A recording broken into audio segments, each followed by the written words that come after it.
Hello everyone, আজকে আমরা general clauses অ্যাক্টের section 5 নিয়ে আলোচনা করব। সেকশন 5 এর হেডিংস কি বা শিরোনাম কি?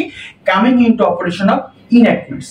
অর্থাৎ ধরুন কোনো একটি আইনের কার্যকরী কোনো ডেট দেওয়া নেই বা কোনো কার্যকরের তারিখ দেওয়া নেই, তাহলে আমরা কেমন করে সেই কার্যকরের তারিখটি বের করব সেটি বলছে জেনারেল ক্লোজ অ্যাক্ট 1897 এর সেকশন 5, অর্থাৎ কামিং ইনটু অপারেশন অফ ইনঅ্যাক্টমেন্টস। একটি আইন কখন কার্যকর হয়েছে বা কামিং ইনটু অপারেশন অর্থ কি, কখন কার্যকর হয়েছে একটি আইন, সেটি সম্পর্কে বলছে কোথায়? সেকশন 5 এ। তো এখন আমরা সেকশন 5 এর ডিটেইলস আলোচনা করার জন্য সেকশন 5 এ কি কি লেখা আছে সেইগুলো আস্তে আস্তে দেখবো এবং প্রতিটি আস্তে আস্তে ভেঙে ভেঙে পড়বো। তো চলুন শুরু করা যাক। এখন আমরা সেকশন 5 এর ফুল ডিটেইল জানবো, প্রত্যেকটা ওয়ার্ড বাই ওয়ার্ড পড়বো এবং প্রত্যেকটা ওয়ার্ডের মিনিংস ভাগ করে আমরা বোঝার চেষ্টা করব। তো আমরা এতক্ষণ আমরা সবাই জানি যে সেকশন 5 এর হেডিংসটা কি? কামিং ইনটু অপারেশন অফ ইনঅ্যাক্টমেন্টস, যেটা বাংলা করলে দাঁড়ায় যে কখন একটি আইন কার্যকর হবে বা একটি আইনের কার্যকরের সময়।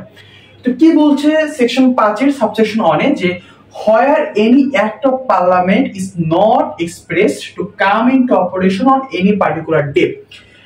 প্রথমেই আমাদের খেয়াল রাখতে হবে হয় এনি অ্যাক্ট অফ পার্লামেন্ট, কোন ধরনের আইন, কোন জায়গার আইন, এটা হচ্ছে পার্লামেন্টের act. Any act of parliament এটা আমাদের মাথায় রাখতে হবে। সরকার আইন হতে হবে, তাহলে অ্যাক্ট অফ পার্লামেন্ট, পার্লামেন্টের আইন হতে হবে।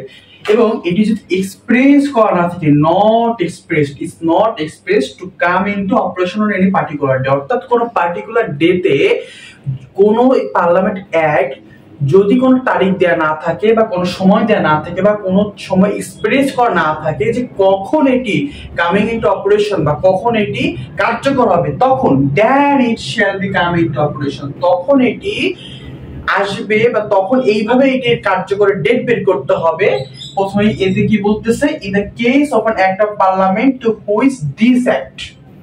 এই দিস অ্যাক্ট বলতে কি বোঝায়? প্রথমে আমরা আবার প্রথম থেকে এই লাইনটা পড়ব যে in the case of an act of parliament, যে কোন একটি অ্যাক্ট অফ পার্লামেন্টের ক্ষেত্রে টু হুইচ, যেটার উপরে দিস অ্যাক্ট। এই দিস অ্যাক্টটা কি? এই দিস অ্যাক্টটা হচ্ছে জেনারেল ক্লোজ অ্যাক্ট। এই দিস অ্যাক্টটা হচ্ছে জেনারেল ক্লোজেস অ্যাক্ট।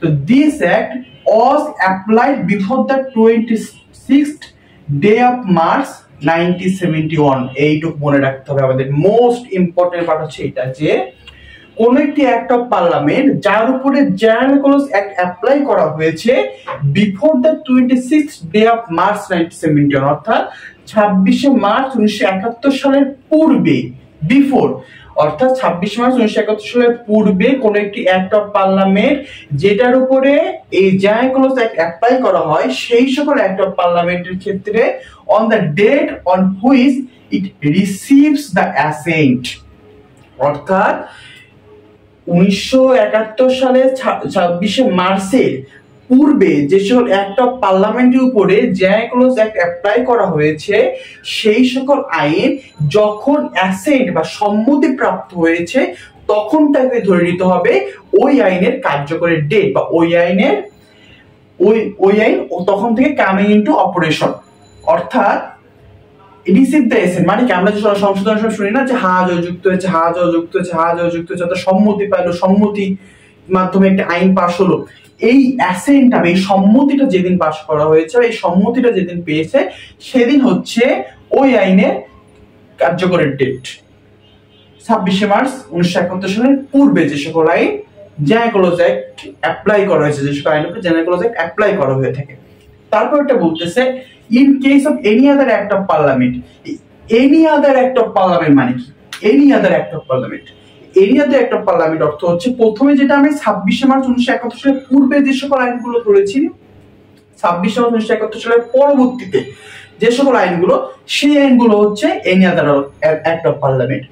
একটা হচ্ছে কি বললাম আমরা, যেটা 26 মার্চ 1971 সালের আগের যেগুলো, ওইগুলো তো গেলই। এর পরেরটাতে যে বলতেছি any other act of parliament, any other act of parliament অর্থ বোঝায় হচ্ছে যে 26 মার্চ 1971 সালের পরে যে আইনগুলো হয়েছে সেগুলো হচ্ছে any other act of parliament. তো এই 26শে মার্চ 1971 সালের পরবর্তীতে যে আইনগুলো এসেছে সেইগুলোতে যদি কোনো কার্যকরী ডেট না দিয়ে থাকে, তাহলে আমরা সেই কার্যকরী ডেটটা কেমন করে বের করব? সেটা বের করার পদ্ধতি বলছে যে day on which the assent is first published in the official gazette, অর্থাৎ যেদিন আমরা সম্মতি পেলাম, যে সম্মতি পাওয়ার পরে একটা গেজেট আকারে, সেটা অফিসিয়াল গেজেট আকারে সেই আইনটা প্রকাশ পায়, ওই অফিসিয়াল গেজেট প্রকাশ পাওয়ার যে তারিখটা, ওই তারিখটা হচ্ছে ওই আইনের কার্যকরী ডেট ধরে নেওয়া হবে, যদি কিনা সেখানে কোনো কার্যকরী ডেট না দেয়া থাকে। এরপর হচ্ছে সেকশন 5 সাবসেকশন 2 হচ্ছে অমিটেড অর্থাৎ বাতিল। তো প্রথমে আমরা এতক্ষণ ধরে যে সেকশন 5 সাবসেকশন অন যেটা আমরা এতক্ষণ ধরে পড়লাম, সেটা যদি আমি আরেকবার এখানে বলি তাহলে কি দাঁড়ালো, যে যদি কোনো একটা পার্লামেন্টে কোনো কার্যকরের পার্টিকুলার ডেট না উল্লেখ থাকে, সেই ক্ষেত্রে আমরা সেই কার্যকরের পার্টিকুলার ডেটটি কেমন করে বের করব। প্রথমে হচ্ছে কি বলছে, যে 26 মার্চ 1971 সালের পূর্বে যে সকল আইন তৈরি করা হয়েছে এবং একটা পার্লামেন্ট রয়েছে, সেই সকল আইনের পরে যদি জেনারেল ক্লজ অ্যাক্ট 1897 অ্যাপ্লাই করা হয়ে থাকে, তাহলে সেই সকল আইন যেদিন সম্মতি প্রাপ্ত হয়েছে বা অ্যাসেন্ট রিসিভ করছে, সেই দিন হচ্ছে তা কার্যকরী ডেট ধরে নেওয়া হবে। এর পরটা বলতেছে এনি আদার একটা পার্লামেন্ট, অর্থাৎ 26 মার্চ 1971 সালের পরবর্তীতে যে সকল আইনগুলো তৈরি করা হয়েছে এবং তাদের যদি কোনো কার্যকরী ডেট না দেওয়া থাকে, সেই ক্ষেত্রে সেগুলোর কার্যকরী ডেট ধরে নেওয়া হবে অ্যাসেন্ট পাওয়ার পরে প্রথম ফার্স্ট পাবলিশড অফিসিয়াল গেজেট। ওই অফিসিয়াল গেজেটটা যেদিন ফার্স্ট পাবলিশড হবে, সেটা হচ্ছে তার কার্যকরী ডেট। এবার আমরা যাব সেকশন 5 সাবসেকশন 3 তে। সেকশন 2 কিন্তু অমিটেড বা বাতিল, ঠিক আছে। তাহলে সেকশন 5 সাবসেকশন 3 তে যাই এখন আমরা। তো এখন আমরা সেকশন 5 সাবসেকশন 3 নিয়ে আলোচনা করব। সাবসেকশন 3টা একটু ট্রিকি ভাবে বা একটু কঠিন ভাবে আমাদের বেয়ার একটা দেওয়া রয়েছে বা মূল আইনটাতে দেওয়া রয়েছে। তো আমরা সেটাকে প্রথমে এই বেয়ার একটা ভাষাটা পড়বো, এটা বাংলাও করব, বাট আর একটু সোজা করে, সম্পূর্ণটা পড়ার পর আমরা সোজা করে একটু বোঝার চেষ্টা করব। তো প্রথমে আসি যে কি লেখা আছে এখানে, আগে বেয়ার একটা ভাষাটা আমরা পড়ি। তো এখানে লেখা রয়েছে যে unless the contrary is expressed, মানে যদি ভিন্নরূপ কোনো কিছু বলা না থাকে বা বিপরীতধর্মী যদি কোনো কিছু বলা না থাকে, an act of parliament, একটি পার্লামেন্টের অ্যাক্ট অর রেগুলেশন অথবা রেগুলেশন shall be constitute অর্থ কি? constitute অর্থ হচ্ছে ধরে নেওয়া হবে, যে ধরে নেওয়া হবে as coming into operation, যে ওটি কার্যকর হয়েছে ইমিডিয়েটলি সাথে সাথে, on the expiration of the day, ওই দিনের এক্সপায়ারেশনের পরে, preceding its commencement, এর প্রবর্তনের আগের দিন। এটা তো মানে আমি যেটা বললাম এটা আক্ষরিকভাবে এটা বাংলা বললাম। তো আর একটু সোজা বাংলায় যেটা এটা বললে যেটা দাঁড়ায়, যে যদি ভিন্নরূপ কোনো কিছু বা বিপরীতধর্মী কোনো কিছু বলা না থাকে, তাহলে একটি অ্যাক্ট অফ পার্লামেন্ট অথবা রেগুলেশন ধরে নেওয়া হবে যে সেটি কার্যকর হয়েছে তার প্রবর্তনের পূর্বের দিনের শেষ হওয়ার সঙ্গে সঙ্গে। একটু সহজ হয়েছে, আরো একটু সহজ করবে এটাকে।